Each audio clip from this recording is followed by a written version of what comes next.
Welcome to All Right in Sin City, a podcast about writers and writing in the Windsor-Detroit region.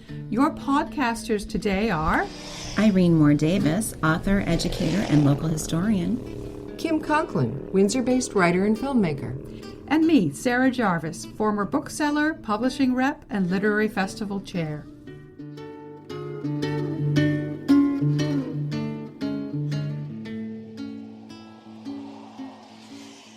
Petra Kuppers is a disability culture activist and a community performance artist who uses somatics, performance, and speculative writing to engage audiences toward more socially just and enjoyable futures. She is the Anita Gonzalez Collegiate Professor of Performance Studies and Disability Culture at the University of Michigan, a 2023 Guggenheim Fellow, and co-director of the community art space and somatic writing studio Turtle Disco. She is the author of the poetry collection Pearl Stitch, the Queer Crip speculative story collection Ice Bar, and numerous academic books. Her poetry collection Gut Botany was named one of the top 10 U.S. poetry books of 2020 by the New York Public Library, and it won the 2022 Creative Book Award by the Association for the Study of Literature and the Environment. Her latest collection, Diver Beneath the Street, True Crime Meets Eco-Poetry at the Level of the Soil, was published by Wayne State University Press in 2024. Welcome to the podcast, Petra. Thank you so much. It's really beautiful to be here. Thanks so much for inviting me. I'm glad to be here. When and how did you first fall in love with writing? Oh, yes. Well, I am German. You will hear that from my accent. I'm a German person living in Michigan.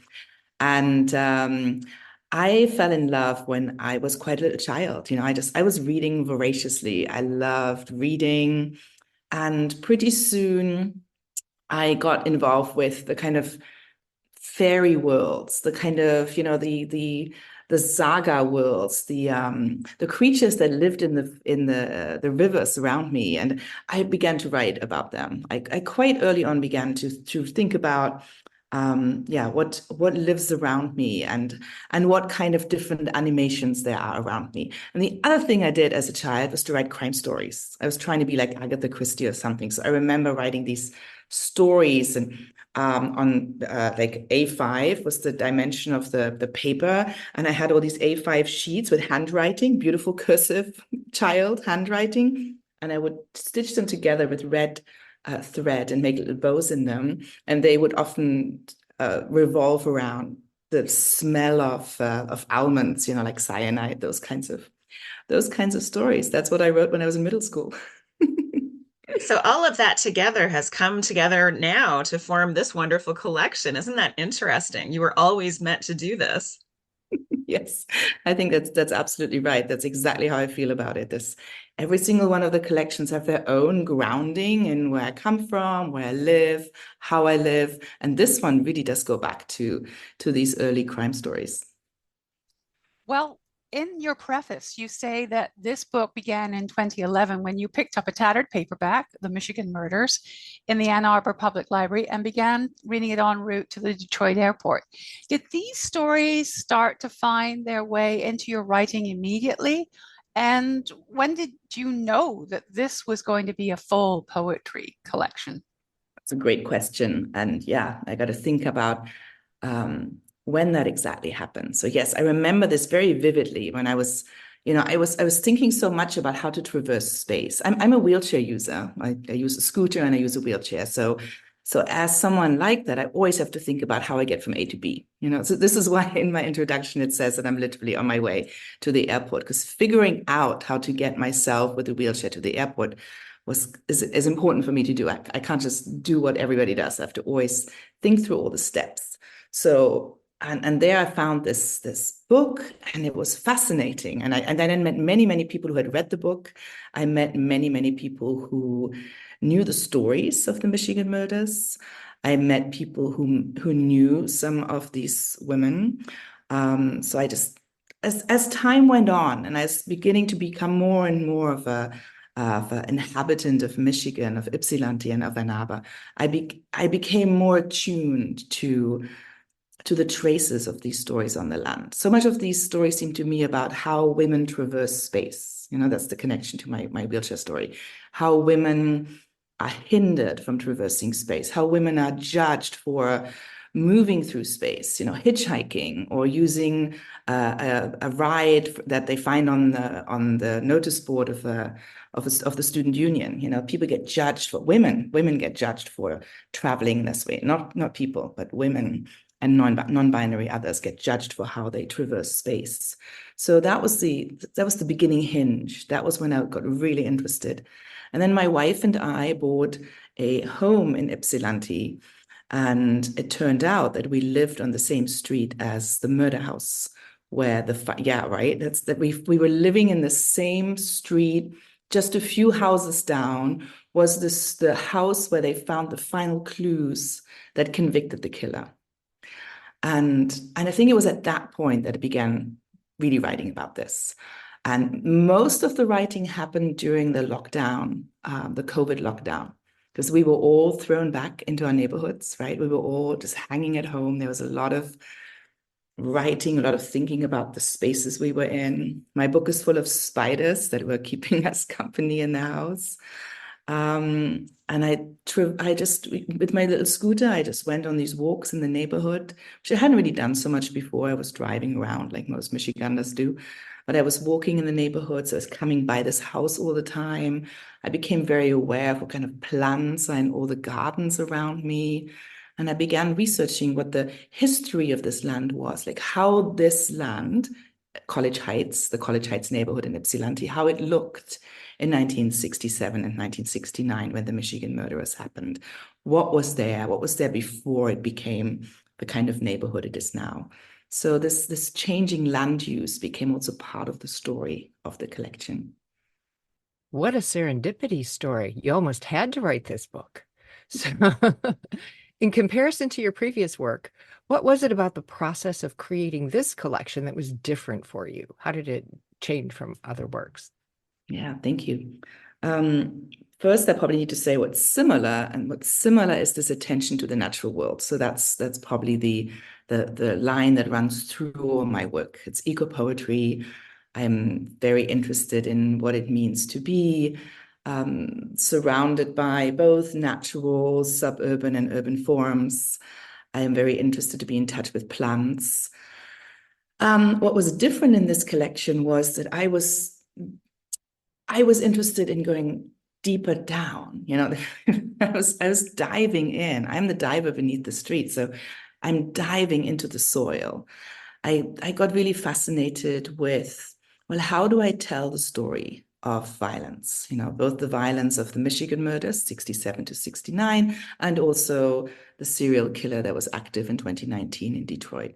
I didn't want to tell violent stories. I did not want to tell voyeuristic stories. I do not want to glorify the killer or glorify violence. All the usual critiques that we have of true crime stories. I definitely didn't want to do that. And then how else do I witness that things happened here, that violence is part of this land, violence of all kinds, violence against indigenous people, racialized violence, gendered violence, so many different violences. So, and what I decided to do is to look at moments of decay. So I'm with bodies as they're decaying. I'm with the soil as a transformer. I'm with nematodes and springtails and little worms and beetles as they're transforming organic matter, as they're moving the soil. So that is an important part of the book that I had not had as a focus in the other books, this diving into both water, the Huron River, soil, looking at transformation, looking at decay in this way. I was telling the co-host before you joined that it really takes genuine skill to write about the biological processes involved in the decomposition of murder victims while honoring the dead and describing all of that with such tenderness. How heavy was the burden of writing these poems, and what kind of self-care practices helped you to get through this process? Thank you so much. Thank you, Irene. That I'm so glad that you see that. That's for me the most important thing. That's the one thing I hope people will take away from this. tenderness and care and being with, so rather than voyeurism or the glorification of violence. So I'm happy and touched that about this question. And of course, another part of the story is my own closeness to death. So this notion of decay and the murder story is only one part of the diver. The other part is my own. I came down with what was most likely COVID in March 2020, at a time when none of us had the means to test, right? Really, right? And only very few people got tested. But I had this terrible disease, and I started making my will. It was like a very terrible experience. And I also process other kind of near-death experiences that I had in my life in the book. So there's a car accident. There's lots of experiences of pain and of being in hospitals in this book. So that edge of life and death is a really important story in the book in multiple ways, not just in other people's life and death, but also in my own. That I have my own stake in this. There is my own blood in this as well. And the self-care practices are really these movements in space. There really are these being with the plants and the land, and being aware of the histories of the land, being aware of what flows, being aware of the composition of soil, being aware of the river running through, of the continuities of habitation, of indigenous life, of settler life, becoming aware of that richness of how life works at the human level, at the more than human level, at the level of soil and elements. Those were the self-care practices that I engaged in, both in the house, hanging out with my little spider here, really looking at what are the kind of, what's the lung system of a spider, researching that and kind of hanging out with a spider friend here, and also hanging out with the white pine that's in my yard,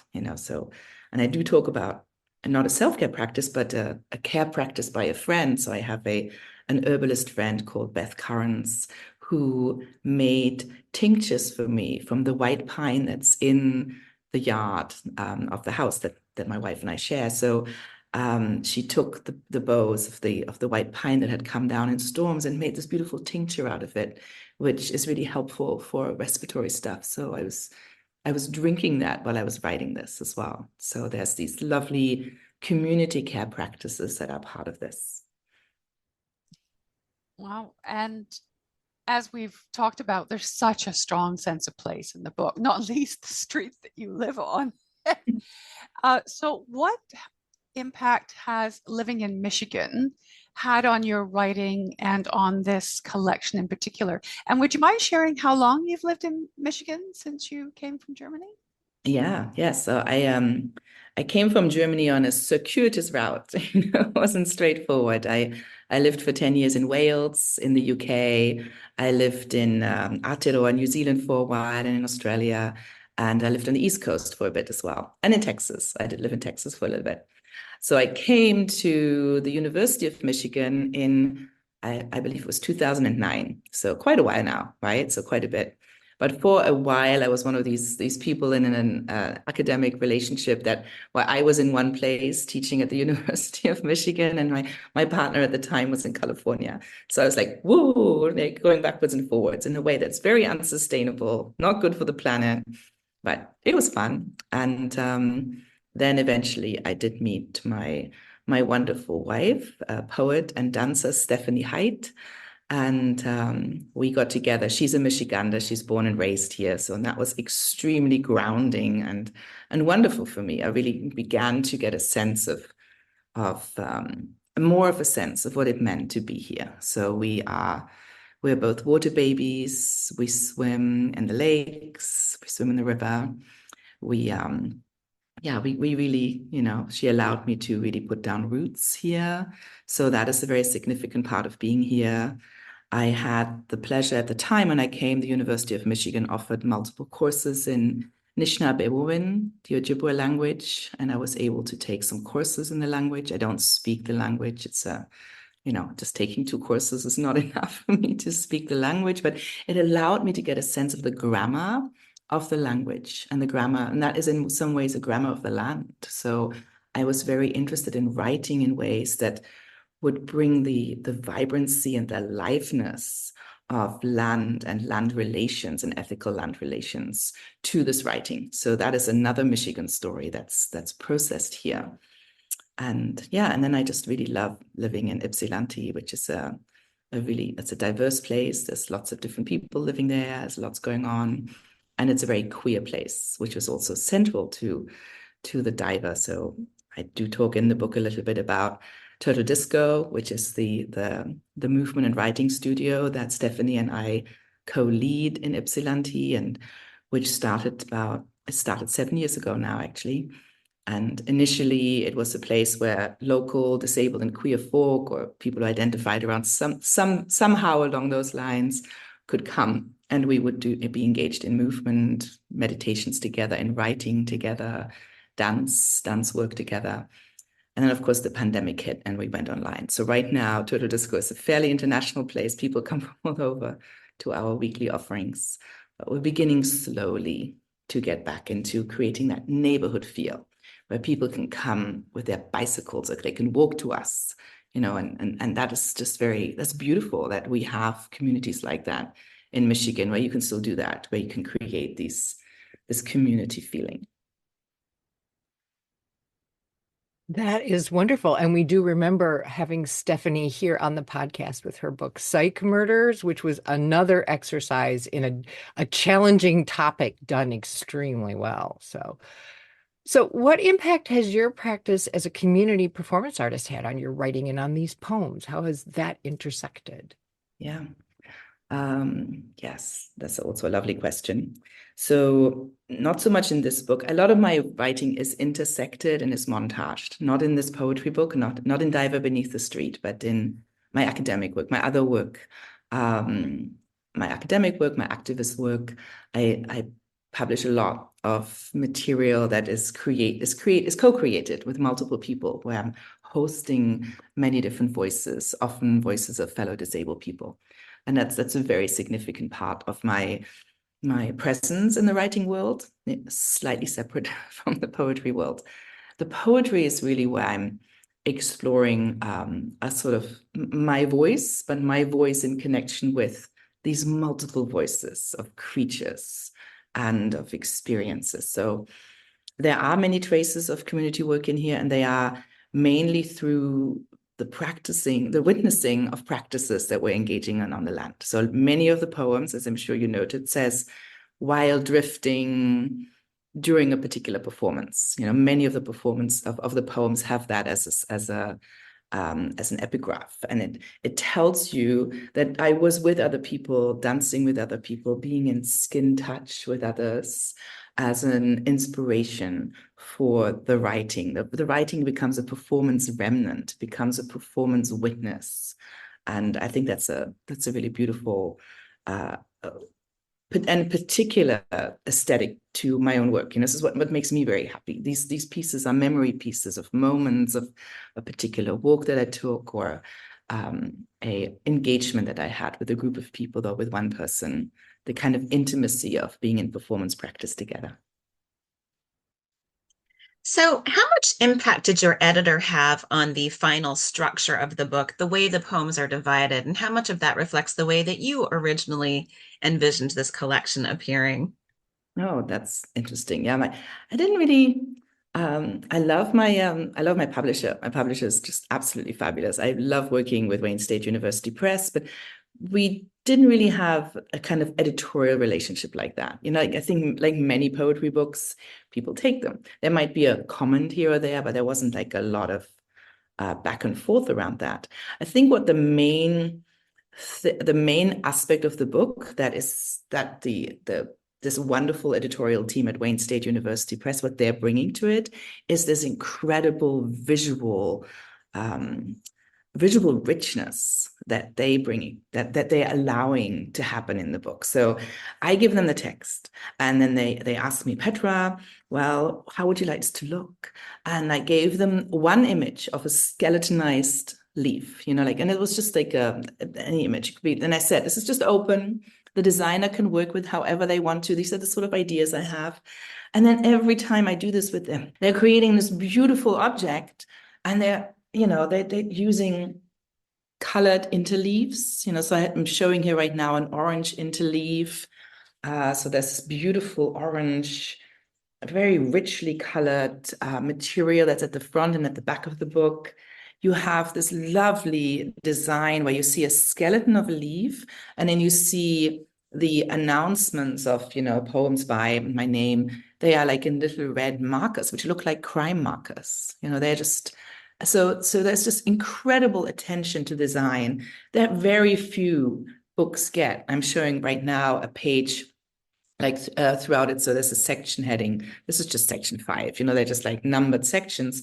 But each of these sections are, again, on this skeletonized leaf. It's gorgeous. It's so beautiful. There's this grayscale leaf that comes through again and again. And there's another leaf that's coming through that goes down into the earth, where you have the tip of the leaf folding in on itself and kind of diving down. And it's like a trace, like a faint trace on the paper, right next to and just as powerful as the writing that is on the other side. So I love this integration of visual work and written work, and that is for me such a feature of the editorial work of Wayne State University Press. I just think it's just stunning, and very few presses do that. So I'm very grateful to them. Well, thank you for describing those pages for us, because it is a little bit hard to describe what something looks like on a podcast, but the shape of certain poems as well, such as Tunnels or Earth Seance, is really fascinating. And is that also the way you envisioned formatting these poems, or did the editorial staff, design staff do that? How did that come about? Yeah, no, this is something I envisaged as well. So as I said, the text, they've been very respectful to the text. There's been, I mean, we had conversations, but the conversations have been more about the overall shape of the book, not the individual pages. So Tunnels, for instance, if I'm describing that, so this is one of these pieces that emerged out of community performance practice. So it emerged out of turtle disco practice. We were engaging in a practice that I call amoeba dancing.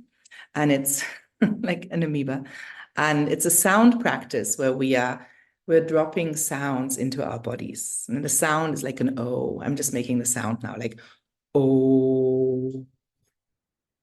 Now imagine that O, instead of going out, going into my body and creating like a hollow in my body. Moving through the tissues and structures of my body. So there's also other sounds like zzz, like really that begins to really play with the bones inside one's body. So in this practice, which we always do with a bunch of people, is like a form of meditation. You send these sounds through you and see what images come up. So in this Tunnels poem, I have 3 different sections that each look at different kinds of whole and tunnel imagery that come up. One is a disability culture ancestor, Martin Ramirez. Martin Ramirez was an outsider artist. He was called into the lineage of outsider artists. Really, in the main, he was an incarcerated man in an asylum in California. He was Mexican. It's unclear whether he had the English language, so he was seen as catatonic, but it might very well be that he also just didn't have the language skills to communicate with psychiatrists. So it's a complicated story of incarceration and disability together, right? So like many of the stories of disability that I find interesting. So he painted images of tunnels. That's what he did. He actually went around this asylum and he took all the paper he could find. So there's these famous materials of his where he took the linings of drawers, like when you open up a drawer and there's this paper lining, he took out the drawings, the linings of these drawings and painted on them. Before people found out that he was quite an amazing artist, and eventually a psychiatrist gave him paper to write on. Until then, he used these found materials to create these tunnel images, like railway tunnels, like very interesting shapes. So one part of the poem speaks about that shape. Another part of the poem is an underwater cave. Another one is these dinosaur bones moving through the bones. Then there's that goes back to Martin Ramirez, and the train image comes back into it. So the way this is laid out in the page is that you have different columns, the breathing apparatus for being inside these underwater caves. They all become like fine lines, like very compressed tunnels in their own right. So this goes on for the pages of the poem. And that just feels like a really interesting way for me to explore the inner sensation of what it means to have these tunnels opening up, and to explore that on the shape of a page, which is so different from a performance experience. When you're reading it, you still hopefully get a sense of constriction on the page because of the narrowness of the writing, and then suddenly it all opens up and you have really wide writing and then narrow again. So I'm trying to create a somatic feeling for the reader as they're reading their way through the poem. On a little bit larger scale, looking at the book as a whole, what do you hope readers will take away from this book most? Yeah, what I love readers to take away is, oh, so many things. I think the core thing I would like people to take away is that there's healing available, that there is richness available, that in and at sites of violence, ancient violence, ancestral violence, disability violence, anti-women violence, so many different violences, personal experiences of violences, that there are ways in which we can heal, continue living, maybe not fully heal as in be whole again, but to move through and with the alivenesses of the world. So to move with the spider, to move with the little worms. The worms are really interesting, actually. It's like a little side story. The worms that we have here in Michigan are not they're not native to Michigan. They came with the colonizers, right? I mean, it's very interesting because in the Ice Age period, the soft-bodied creatures of Michigan, the soft-bodied worms got eradicated. This is what scientists tell us. So there are no native little pink worms. So these are the little pink wormed settlers of Michigan, like deep down there. I just find it quite fascinating, pink settlers.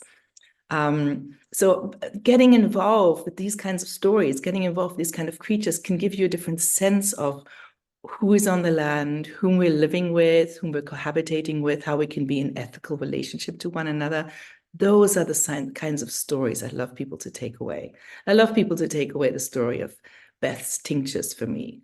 I love for people to take away the care that's extended by being in online communities and engaging in these performances together and holding the remnants of that in writing. The ways that we can hold on to joy through writing as we're moving through hard times like the COVID lockdown and the ongoing COVID pandemic.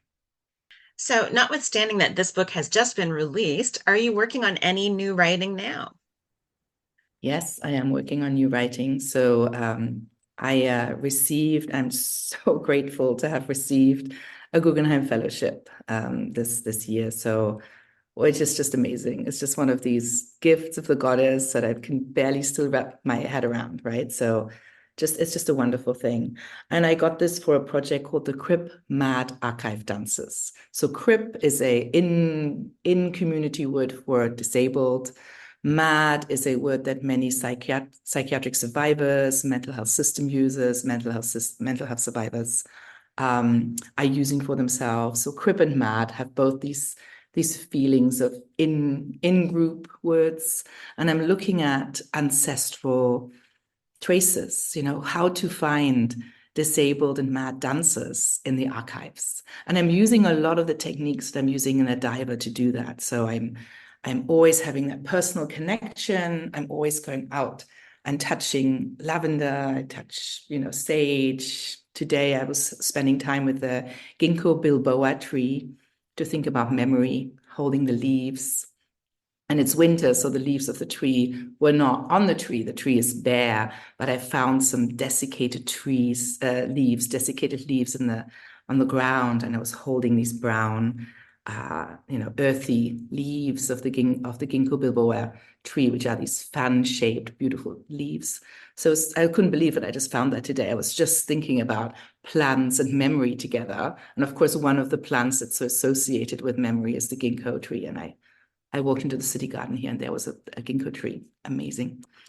So I'm using that experience as a base strata around which I create and accumulate material about mad ancestors that I found and crip ancestors that I found in the dance archive. So all kinds of people, often people that people are not familiar with. Some names people would be familiar with, like Fred Benjamin, who is a jazz American Black dance and jazz pioneer.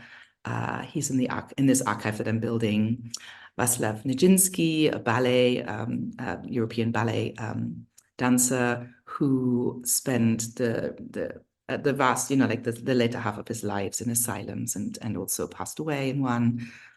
So I'm calling him into this. So I'm creating these clouds of associations, but they're always grounded in land and in community performances. I just had the pleasure a few weeks ago to be an artist in residence with Access Dance Company, which is a company out in California, in Berkeley, California, and they're one of the integrated dance companies in this country. So people who are extremely beautiful, able, young, energetic dancers, some of whom are using wheelchairs, some of whom are deaf, some of whom have other kinds of disabilities.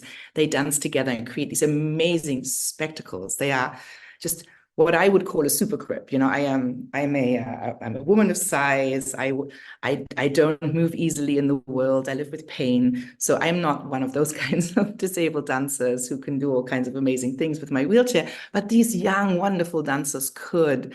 But they were so generous working with me in looking at, for instance, some of the Nijinsky's traces and then bringing these traces into their own body and using their incredible disabled abilities to create a new dance out of that. So I was working with them, and I'm now both writing about the experience, and I also have filmic material that I'm editing together. So I hope that at the end of this Guggenheim Fellowship, I have an experimental documentary, which I will share with people. I've already begun sharing with people, where I can show people some of the richness of how we can engage pain and joy in disabled and mad dancing through the ages.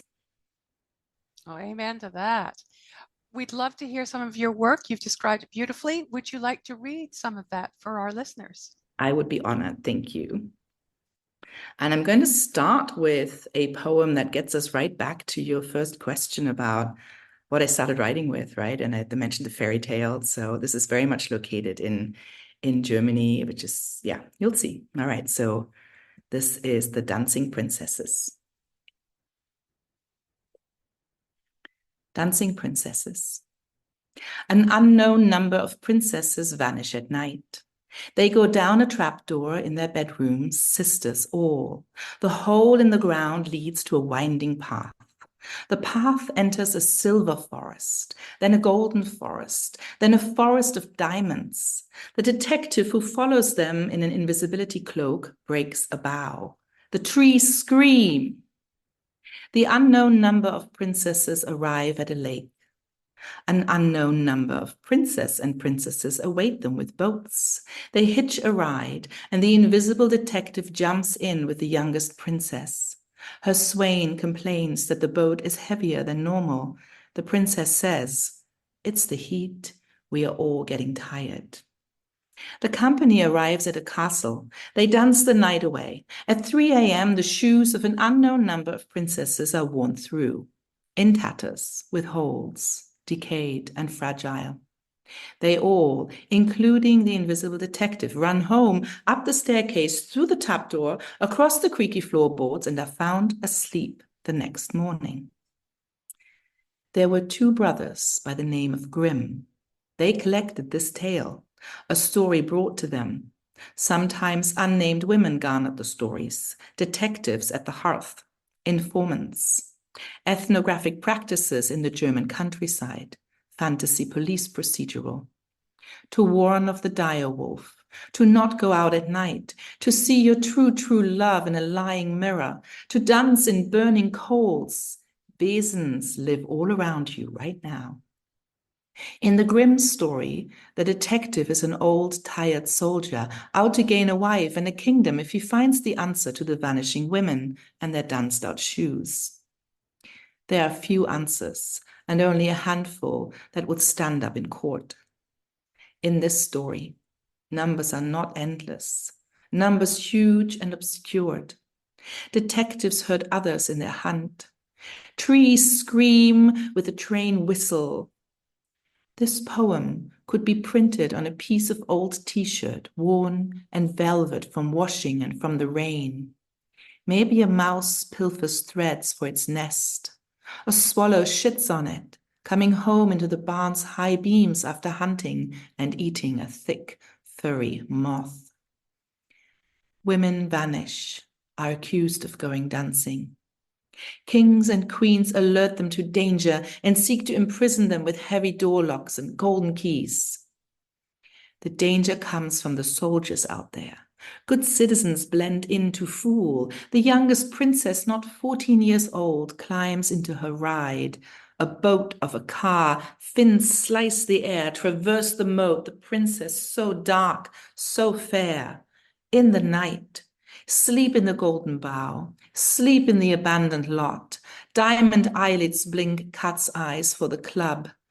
Lies to the mother. There lies the rub.